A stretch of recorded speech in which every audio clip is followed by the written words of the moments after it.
नमस्कार, मैं हूं आपके साथ पूर्णिमा मिश्रा।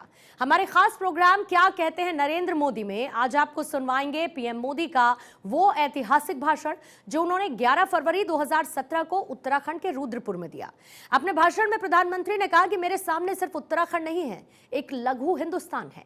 भारत का कोई प्रदेश ऐसा नहीं होगा जिसके लोग रुद्रपुर में ना रहते हों। एक प्रकार से ये मिनी हिंदुस्तान है और इसीलिए रुद्रपुर में जो होता है वो पूरे हिंदुस्तान की हवा का बैरोमीटर होता है। मेरे सामने सिर्फ उत्तराखंड नहीं है, एक लघु हिंदुस्तान है मेरे सामने।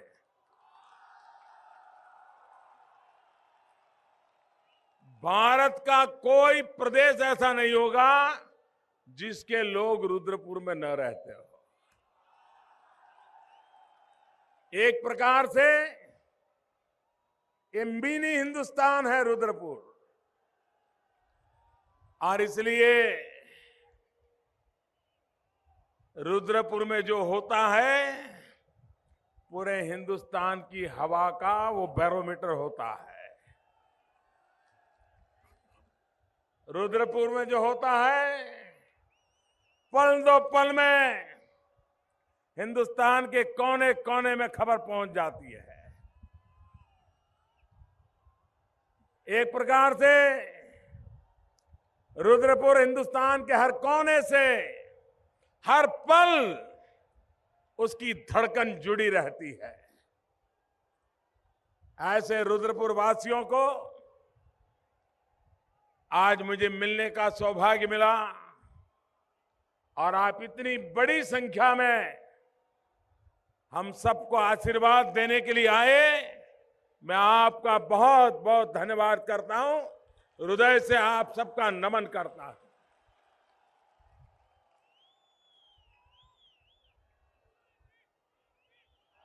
उत्तराखंड के मेरे प्यारे भाइयों बहनों, आज 11 फरवरी है। आज पंडित दीनदयाल उपाध्याय जी की पुण्यतिथि है और आज से ठीक 1 महीने के बाद इसी समय 11 मार्च को पूरा उत्तराखंड विजय उत्सव मनाता होगा, ये मैं देख रहा हूं।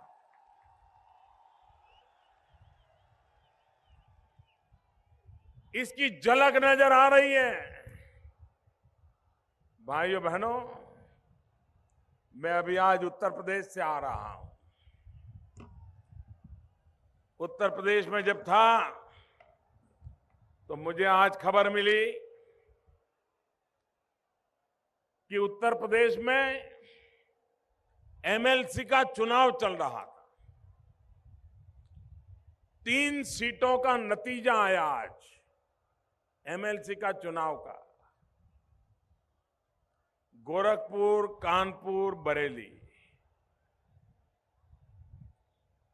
तीनों की तीनों सीटें गठबंधन के बावजूद भी भारतीय जनता पार्टी जीत गई और 25-25 हजार वोटों से। भाइयों बहनों,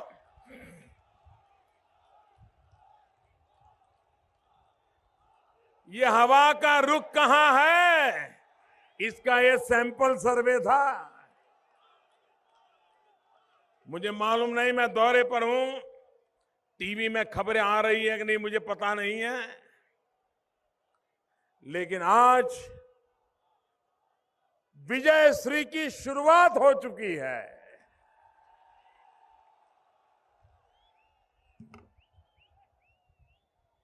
कांग्रेस पार्टी और समाजवादी पार्टी ने वहां गठबंधन किया है, उसके बावजूद भी एमएलसी के चुनाव में तीनों सीटों पर भव्य विजय। उत्तर प्रदेश में भी 11 मार्च को क्या नतीजा आने वाला है, उसकी संदेश अभी उसने दे दिया है। आज मैं इस देवभूमि में आया हूं। मैं देश के वैज्ञानिकों को बधाई देना चाहता हूं। भाइयों बहनों, ये देवभूमि वीरों की भी भूमि है। मां भारती की रक्षा के लिए जान की बाजी लगाने वाले वीर योद्धाओं की ये धरती है। ऐसी वीर माता हैं इस भूमि में जिन्होंने ऐसे वीर संतान पैदा किए हैं जो आज जान की बाजी लगा करके मां भारती की रक्षा कर रहे हैं। देश को सुख शांति मिले, इसके लिए वो सीमा पर तैनात है। लेकिन भाइयों बहनों, आज मेरे फौज का सीना तन जाए, मेरे देश के वैज्ञानिकों का सीना तन जाए, मेरे देश के 125 करोड़ देशवासियों का सीना तन जाए, गर्व से माथा ऊंचा हो जाए, ऐसी एक महान सिद्धि आज हमारे देश ने प्राप्त की है। आप देखते होंगे, खबरें जानते होंगे, फलाने देश ने मिसाइल बनाई, ये मिसाइल 5000 किलोमीटर दूर जाकर के वार करेगी। फलाने देश ने मिसाइल बनाई 8000 किलोमीटर जाकर के वार करेगी। पिछले महीने खबर आई थी कि पाकिस्तान ने ऐसे मिसाइल बनाई जो हमारे अंडमान निकोबार तक आकर के तबाह कर सकती है, उधर इजराइल तक को तबाह कर सकती है। ऐसी खबरें आई थी। भाइयों बहनों, भारत के पास भी मिसाइलों में कोई कमी नहीं है।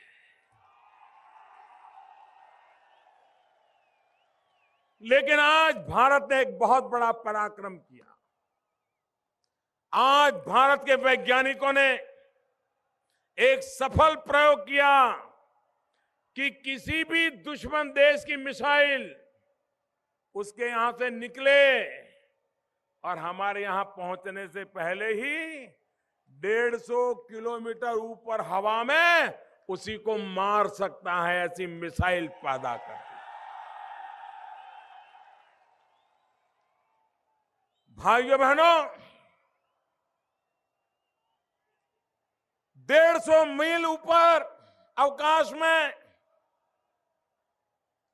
आने वाली मिसाइल को निशाना ताक करके वो गति में है, कितनी स्पीड से क्यों न जाती हो, हमारे देश के वैज्ञानिकों ने ऐसी मिसाइल बनाई है, वहीं पर उसका खात्मा हो जाएगा। दुनिया में अब तक ये काम बड़े बड़े 4 या 5 देश ही कर पाए हैं। ये हिंदुस्तान के वैज्ञानिकों ने आज अपना नाम दर्ज कर दिया है। मैं देश के वैज्ञानिकों को बधाई देता हूं। देश के 125 करोड़ देशवासियों को सुरक्षा के लिए, इतनी बड़ी अहम सफलता के लिए हृदय से बहुत बहुत शुभकामनाएं देता। भाइयों बहनों, हम पता नहीं हमारे कांग्रेस के लोग, हमारे विरोधी दल के लोग पता नहीं कौन सा बयान देंगे। वो कहेंगे मोदी सबूत लाओ, 150 माइल ऊपर गए कब थे, मिसाइल पर वार कब किया था, जरा बताओ। क्योंकि सर्जिकल स्ट्राइक का भी सबूत मांग रहे थे। देश के फौज के लोग सीमा पार दुश्मन के मुल्क में, इलाके में जाकर के उसके दांत खट्टे कर करके वापिस लौट आए। अभी तक दुश्मनों को होश नहीं आ रहा है कि ये कैसे हुआ। पूरी दुनिया चर्चा कर रही है कि भारत की फौज में ये ताकत है, लेकिन भाइयों बहनों, हमारे देश की राजनीति इतनी नीचे गिर गई कि देश के कुछ राजनीतिक दल, कुछ राजनेता ये पूछने लगे कि जरा सर्जिकल स्ट्राइक का सबूत दो, सबूत। मुझे बताइए, ये देश के जवानों का अपमान है कि नहीं है? देश की सेना का अपमान है कि नहीं है? देश के सामर्थ्य का अपमान है कि नहीं है? देश के विश्वास का अपमान है कि नहीं है? देश की संकल्प शक्ति का अपमान है कि नहीं है? भाइयों बहनों, क्या ऐसे लोगों को ये देवभूमि में अभी भी मौका दिया जाएगा क्या? दिया जाएगा क्या? उनके पापों का हिसाब लेने का वक्त आ चुका है भाइयों। और इसलिए मैं आपसे आग्रह करने आया हूं कि इस बार उत्तराखंड में ऐसा परिणाम दीजिए जो उत्तराखंड के भविष्य को निर्धारित कर दे। भाइयों बहनों, अटल बिहारी वाजपेयी जब देश के प्रधानमंत्री थे तो अटल बिहारी वाजपेयी जी ने हिंदुस्तान को 3 राज्य दिए, झारखंड, छत्तीसगढ़, उत्तराखंड।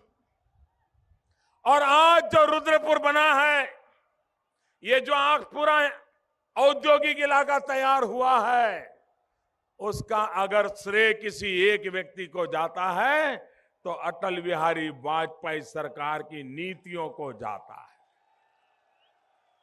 उन्होंने जो टैक्सेशन में नीतियां बनाई, उसका परिणाम है कि यहां औद्योगिक नगरी बनना शुरू हो गया और देश भर के लोग रोजी रोटी कमाने के लिए यहां आने लगे।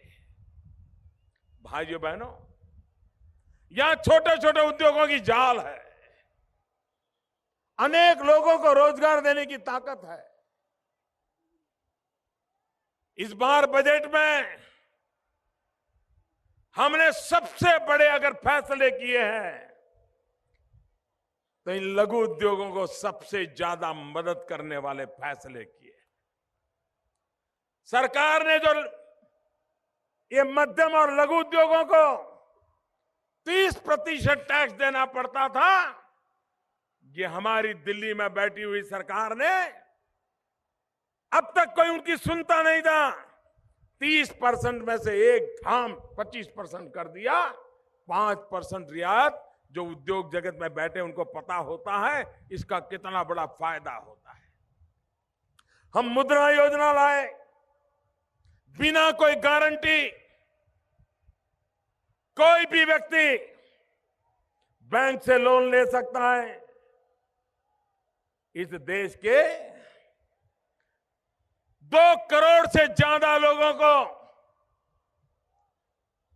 लाखों करोड़ों रुपयों का लोन दे दिया गया और उसके कारण व्यापार उद्योग के अंदर गति आए, नौजवान उनको रोजगार मिले।